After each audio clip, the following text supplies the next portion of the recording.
दोस्तों, आज की कहानी है बहू घर खरीदने में पैसे मेरी बेटी ने दिए तो घर तुम्हारा कैसे हुआ। दोस्तों, कहानी शुरू करने से पहले अगर आपने चैनल को सब्सक्राइब नहीं किया हो तो कर लीजिए ताकि आपके पास पहुंच सके हर नया वीडियो। जी सुनते हो मैं क्या कर रही थी?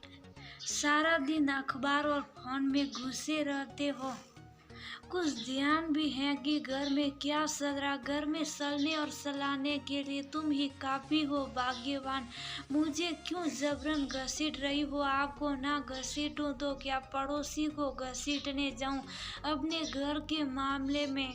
या जाने क्या चल रहा और आपके कान पर जूं तक नहीं रह रही है। मतलब मैं अकेली पागल होती रहूं और आप खुद में डूबे रहेंगे।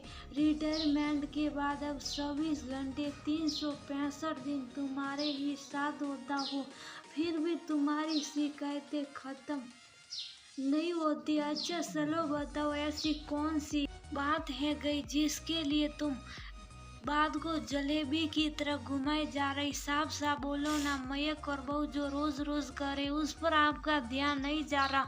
इतने भी भोले तो नहीं है ना आप? जब से मानसी आकर गई है उठते बैठते दोनों यही चर्चा कर रहे कि हमारा इतना छोटा सा तो परिवार है, फिर भी सब लोग इकट्ठे हो तो घर छोटा पड़ जाता। घर छोटा है, घर छोटा 100 बार बोल चुके हैं दोनों, पर आपको सच में कुछ समझ नहीं आया क्या? बहू उस दिन मानसी के जाने के बाद कह रही थी ना कि हमें इस पर गंभीरता से सोचना चाहिए कि अब हमारे लिए ये घर छोटा पड़ रहा। बोलते थे हैं और इसमें गलत भी किया। जिस समय ये भी इस घर मैंने खरीदा था उस समय इतनी ही औकात थी मेरी, और तब दोनों भाई बहनों की शादी नहीं हुई थी तो ज्यादा दिक्कत नहीं होती थी। अब कभी कभी मानसी दामाद जी और बेटे के साथ आती हैं, मयक और बहू हैं तो हमें हॉल में एडजस्ट करना पड़ता। शायद यही बात मयक और बहू को अखर ही नहीं रही। वो लोग हर शाम ऑफिस के बाद घर देखने भी जा रहे। कल भी देखा ना आपने, कितने सारे फ्लैट के पर्चे लेकर लौटे थे। बहू बोल रही थी एक फ्लैट तो बहुत पसंद आया, आप लोग और दीदी जीजाजी देखकर ओके कर देंगे तो ले ही लेंगे हम। मयक भी बोला हाँ मम्मी, बहुत अच्छी लोकेशन भी है और अच्छी सोसाइटी भी, तो अच्छी बात है ना। हमारे बच्चे इतने समझदार हो गए, घर पसंद कर आए, तुम्हें तो खुशी होनी चाहिए। उल्टा तुम शिकायत कर रही हो। अरे घर खरीद रहे हैं ये दुख की बात नहीं है। दुख की बात ये है कि वो लोग कह रहे थे कि नया घर पसंद आ गया तो इस घर को बेच देंगे ताकि लोन कम देना पड़े। तो इसमें भी क्या गलत है?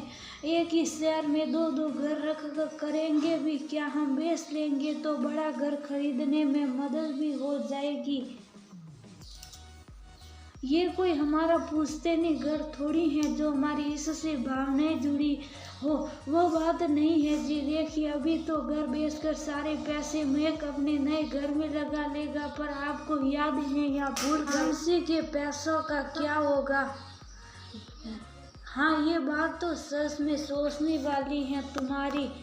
इस पर तो मेरा एक बार भी ध्यान नहीं गया। देखता हूँ कुछ ना कुछ रास्ता तो निकल ही आएगा कहकर उमाकांत जी भी सोच में डूब गए। दरअसल 10 साल पहले जब उमाकांत जी ने ये 2BS के फ्लैट खरीदा था तब मानसी पढ़ाई खत्म करके नौकरी करने लगी थी। मैया की पढ़ाई बस खत्म ही हुई थी। हालांकि मानसी की शादी करनी थी तो उमाकांत जी और माधवी घर खरीदने के पक्ष में नहीं थे, पर उनके एक मित्र के संबंधी पैसों की जरूरत के कारण काफी कम दाम में ही बेच रहे थे और मानसी और मयक भी लेने पर दबाव बना रहे थे। तो भगवान का नाम लेकर उमाकांत जी ने घर खरीद लिया। तब एक अच्छी खासी रकम मानसी ने भी बिना मांगे ना नुकर करते पिता के हाथ में रख दिया था। जब उतनी ही रकम लोन लेने का सोच रहे थे, 1-2 साल बाद उनकी ही बिरादरी के नितिन का रिश्ता आया और नौकरीशुदा सुंदर लड़की देखकर बिना ज्यादा तामझाम के मानसी की भी शादी बड़े आराम से हो गई। 2 साल पहले मयंक की भी शादी आशीष से हो गई। उनकी अभी अभी एक प्यारी सी बेटी हुई थी। अब जब उसे देखने मानसी, नितिन और वंश आए थे, उस दरमियान एक कमरा बेटी और एक कमरा बेटे को देखकर जब मयंक और आशी ने माता पिता को हॉल में सोते देखा, तभी सोच लिया कि अगली बार दीदी के आने से पहले एक बड़ा फ्लैट ले लेंगे जिसमें मम्मी पापा का भी एक कमरा होगा। सोच तो अच्छी थी, पर माधवी ये सोच कर परेशान थी कि मानवी ने जो इस घर में पैसे लगाए थे उनका क्या। जब नया घर लिया जाएगा तो उसके मन में तो ये बात आएगी ना कि भाई ने घर बेच दिया जिसमें उसके भी पैसे लगे थे और अपने नाम पर घर खरीद लिया। अगर वह रकम जो उसने उस वक्त लगाया था वह उसे वापस भी कर दिया जाए तो ऐसा करने से उसे दुख होने का भी डर था। इतने अच्छे संबंध भाई और बहन के, कहीं ये मकान और पैसा उनके संबंधों को खराब ना कर दे। वैसे भी कुछ साल पहले ही मानसी ने भी अपने शहर के पॉश इलाके में एक फ्लैट खरीदा है। उसके भी तो रोज पैसे लग गए होंगे उसमें। बेटी दामाद दोनों कमाते तो क्या, खर्च भी तो बहुत है उनके। यही सोचकर माधवी को अंदर ही अंदर खाई जा रही थी, जो आखिरकार उसने उमाकांत जी से कह ही दिया।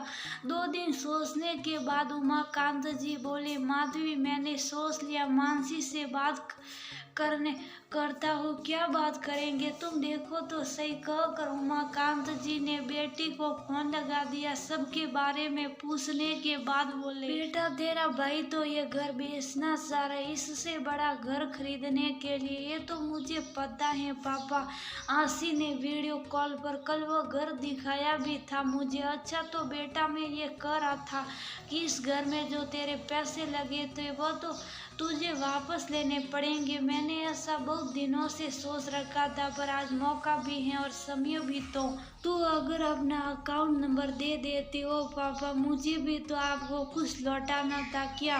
अपना ये शरीर, अपने संस्कार, अपनी शिक्षा दीक्षा और अपनी नौकरी आपके पास, ये सब वापस करने के लिए जो अकाउंट है उसका नंबर देंगे क्या बेटा। तू भी ना, मैं तो बस इतना कर रहा था कि पैसों में हमेशा साफ सुथरा से रिश्ते कभी खराब नहीं होते। नहीं, मैं भी तो हिसाब किताब बराबर करने की बात कर रही हूँ पापा। आप पैसे वापस करो, मैं ये सब वापस करती हूँ। शादी से पहले ही तक वो मेरा घर था क्या पापा, क्या नए रिश्तों को निभाने की यही शर्त है। पुराने रिश्ते को छोड़ देना, घर बदल जाएगा तो क्या मायके और रिश्ते भी बदल जाएंगे। बुलाएगी क्या अपने पापा को। देख बेटो, थोड़ा व्यवहारिक होकर सोच, तूने भी तो अभी घर खरीदा, तेरे पर भी खर्चे हैं, जिम्मेदारियां। माना मयंक तेरा भाई है, पर वो भी तो अब शादीशुदा है, उसे भी तो अपनी जिम्मेदारियों का एहसास होने दे।